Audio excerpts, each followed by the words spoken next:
Oke, jadi kalau kita perhatikan sekarang itu emang lagi rame laptop yang pakai prosesor Alder Lake karena memang performanya yang kenceng banget di sebuah laptop ya, bukan PC. Laptop aja bisa sekenceng itu. Makanya banyak brand yang berlomba-lomba untuk pakai laptop yang menggunakan prosesor Alder Lake. Salah satunya adalah MSI dan di video kali ini kita akan membahas laptop yang pakai Alder Lake dengan harga termurah dari MSI dan perkenalkan ini adalah MSI GL66. Kalau kalian ngikutin channel Dek ID, sebenarnya kita udah nge-review laptop dari MSI yang pakai prosesor Alder Lake itu ada dua. Cuman itu seri high end semua ya, seri Sultan. Makanya namanya MSI GS. Jadi ada MSI GS66 yang harganya itu hampir 62 juta rupiah dan juga ada GS77 yang dimensi layarnya 17 inch makanya namanya GS7 dan itu harganya 68 juta rupiah kalau saya nggak salah ingat, hampir 70 juta kayaknya. Dan sekarang kita akan ngebahas yang pakai Alder Lake, tapi dari semua line up MSI yang pakai Alder Lake ini yang paling murah. Namanya adalah MSI GL66 yang harganya tadi saya bilang kan termurah ya, termurah tapi secara nominal dia cukup tinggi, harganya itu sekitar 25 juta sekian. Tapi kenapa saya bilang 25 juta itu dia termurah? Termurah berarti kan dia yang paling rendah di kelasnya ya. Karena untuk brand lain yang sama-sama pakai prosesor Alder Lake itu harganya bisa 30 juta lebih.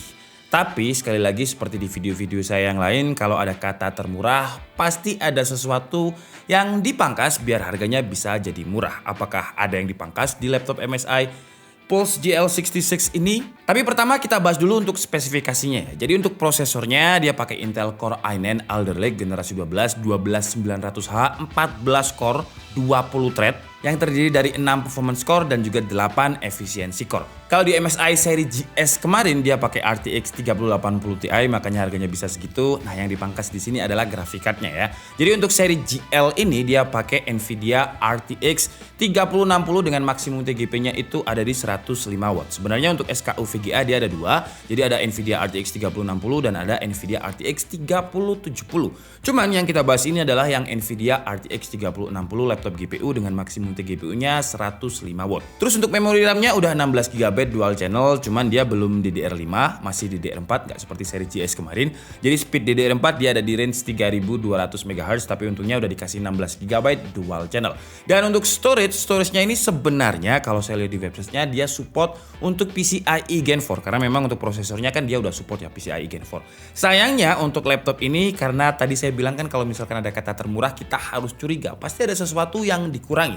Jadi untuk SSD-nya walaupun dia support dengan PCIe Gen 4 tapi SSD-nya pakai PCIe Gen 3 yang speednya itu dia ada di kisaran 3500 Mbps untuk read dan 3439 untuk write. Kalau kita lihat dari spesifikasi core-nya atau utamanya seperti CPU, GPU, RAM dan juga storage, dia masih oke sih di harganya yang 25 jutaan apalagi juga kapasitas storage-nya itu bukan yang 512 tapi 1 TB.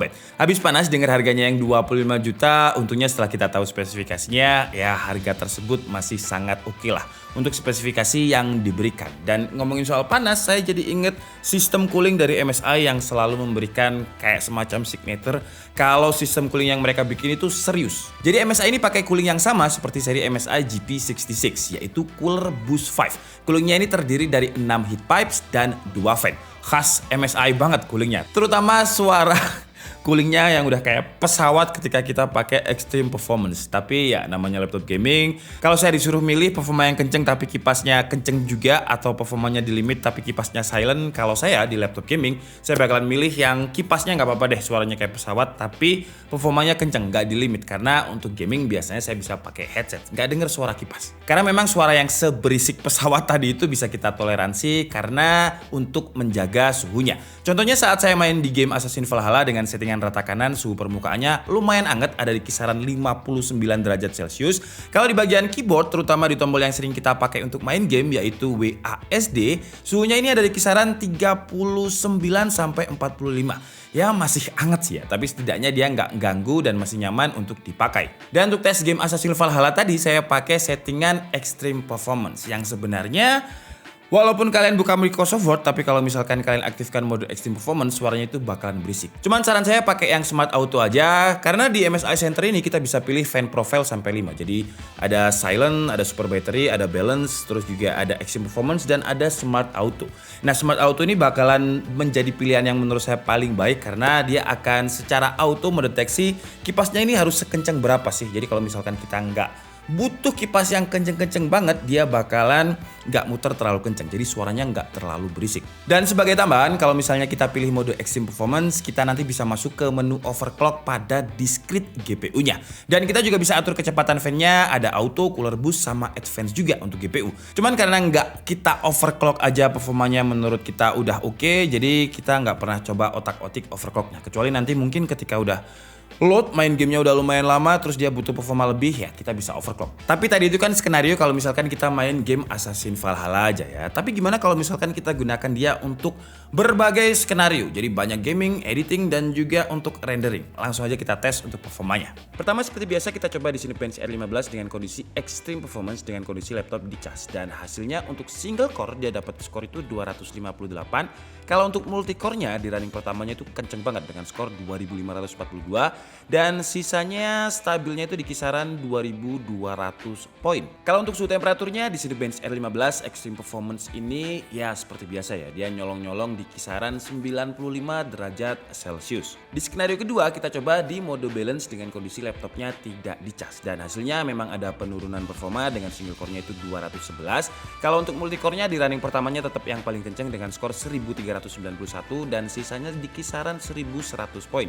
Cuman di kondisi balance ini suhunya nggak sepanas Extreme Performance tadi dengan sekali aja nyentuh di 87 derajat Celcius. Terus kalau untuk GPU-nya ketika kita tes di TimeSpy Stress Test dia lolos dengan skor 97,4%.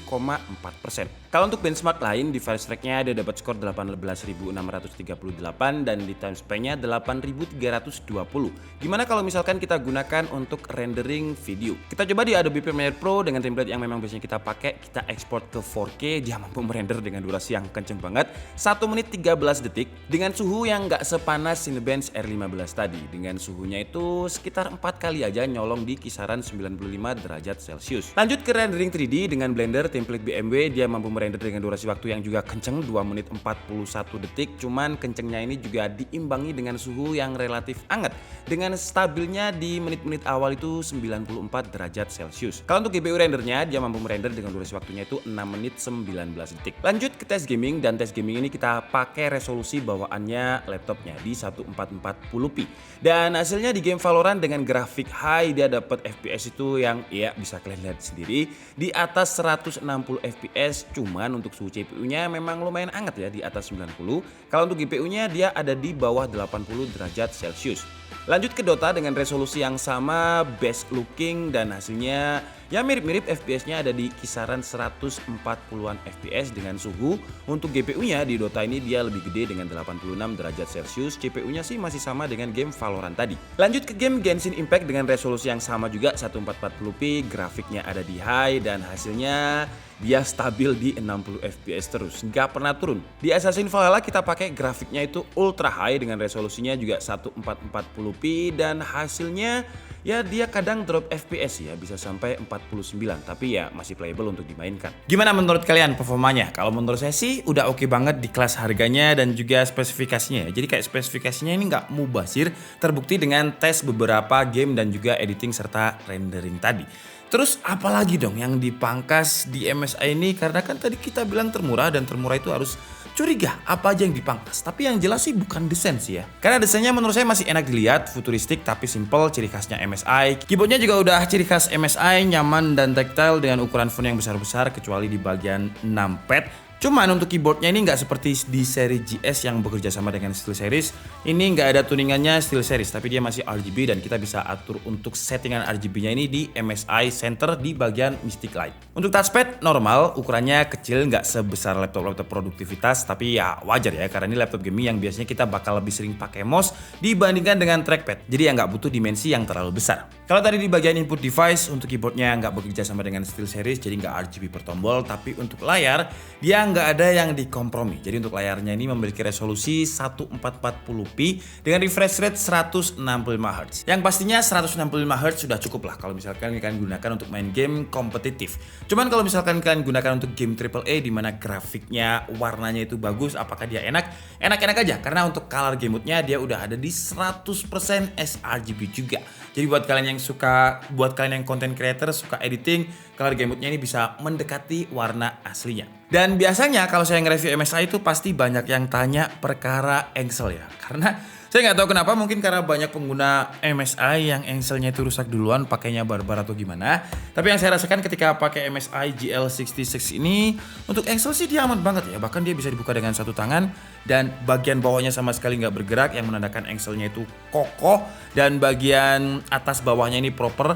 Terus dia juga bisa dibuka sampai 180 degree buat kalian yang suka untuk presentasi. Kekurangannya di bagian layar mungkin brightness-nya. Brightness-nya ini dari standar 300 nits dengan harga 25 juta harusnya bisa 400 atau 500 nits. Kita lanjut ke konektivitas ya. Untuk konektivitas yang near cable atau wireless, untuk Wi-Fi-nya dia udah pakai Intel AX201, Wi-Fi 6, Bluetooth-nya pun juga udah pakai Bluetooth versi 5.1. Cuman yang dikompromi di sini menurut saya adalah portnya. Jadi untuk portnya ini, di sebelah kiri ada port USB-A 3.2 Gen 1 yang speednya lebih kenceng. Di sebelah kanan ada port LAN, HDMI, Type-C, USB-A 3.2 lagi, dan audio jack combo. Yang dikompromi adalah USB-C-nya yang masih pakai 3.2. Sayangnya ya, jadi seharusnya sih kalau dengan harga 25 juta pakai Intel Core i9, seharusnya menurut saya udah ada USB-C Thunderbolt 4-nya biar lebih ekosistem Intelnya itu lebih jos lagi gitu. Dan kenapa harga gapnya itu hampir separuh ya kalau kita bandingkan dengan seri GS? Karena di seri GL ini secara dimensi dan build quality gak sesolid seri GS. Ini bagian belakangnya aja yang aluminium. Terus kalau kita ngomongin ketebalan dan juga dimensi, bobotnya ini sekitar 2,2 kg tanpa charger. Dan untuk ketebalannya lumayan ya, ketebalannya itu 2,4 cm. Oke lah, jadi mungkin cukup segitu aja video review dari MSI Pulse GL66 yang kodenya itu 12 UEK yang pakai grafik cardnya Nvidia RTX 3060 105 watt.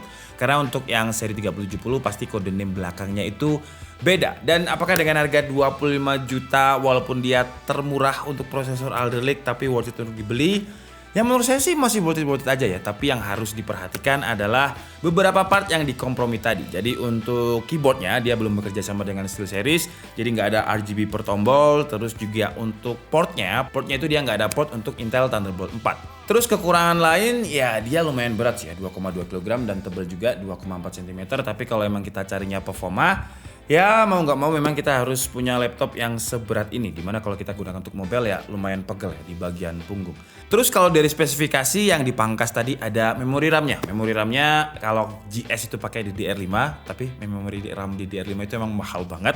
Jadi dia masih pakai DDR4 3200 MHz. Terus untuk storage, walaupun storage-nya ini support dengan PCIe Gen 4, tapi dia dikasih PCIe Gen 3 yang speednya itu ada di 3500 Mbps dan belum ada port Thunderbolt 4 juga. Tapi intinya dengan harga 25 jutaan, kalau kalian pengen ngerasain gimana performa kencengnya Alder Lake, prosesor terbarunya dari Intel ya, MSI ini bisa menjadi referensi yang menarik.